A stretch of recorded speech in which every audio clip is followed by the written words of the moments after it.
what has been your favorite piece that, like your own personal favorite, like not even the most popular? What's your own personal favorite and why? Still to this day, my childhood piece, I highlighted the word childhood. Gotcha. So basically that was my state of innocence, and I drew Sonic on there. I drew Fresh Prince characters, nice. Moments from Saved by the Bell, things like around that era when I was around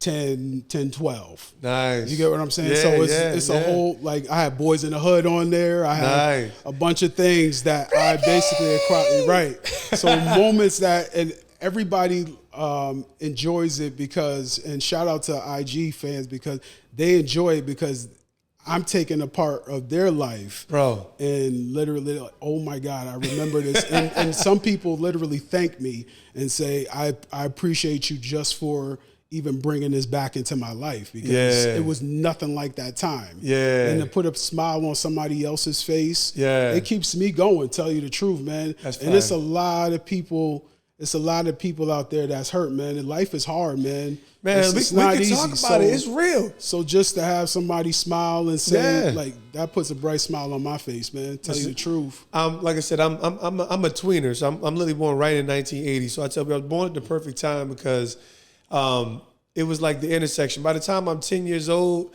you kind of understand what a computer is. And there were some people that was into it and some people that wasn't. It was like, so I didn't really rock with AOL online. Like, all these, we didn't have a computer in my house. My mom bought a word processor. Right. She's like, yeah, you do this. I'm over here like, wait. I'm like, this is a typewriter. Typewriter, yep. So, I remember that, yep. And the only reason why I mention that is because, man, it's like, it really, it's the perfect blend. So it was the perfect blend of a healthy experience. A healthy experience because life was outside. People was outside, like you wasn't living inside.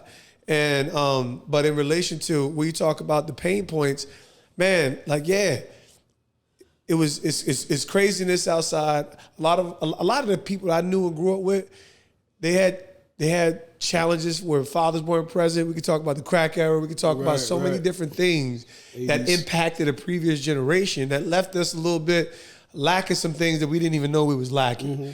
But so when you say life is hard, man, it really is. And it's not until you actually move into becoming a man yourself where you realize all that's needed to lay up for another generation. How old were you when you had your first child? I was 28. There you go. So I was 21 in college in Syracuse. Oh, wow. Terrified, dog. So for you, like when you think about, let's talk about some of those moments, like when you talk about life is hard and you now get a chance to not just receive that own form of personal therapy, but provide healing through your art. So what, like when you consider the insecurities, like I said, and first of all, we need offensive linemen, so like we need the big boy. But Absolutely. As a young man, that's difficult to process when you got, listen, we humans are jacked up. We like, hey, dog, you ugly. Dude. And I'm telling you, like, I was one of those drunk dudes who just say something crazy. Yeah. So I totally get it. I'm like, man, we have this ability to be horrible.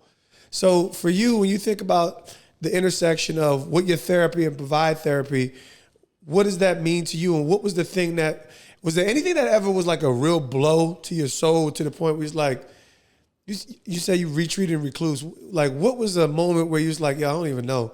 Who was it your wife? Was it your friends?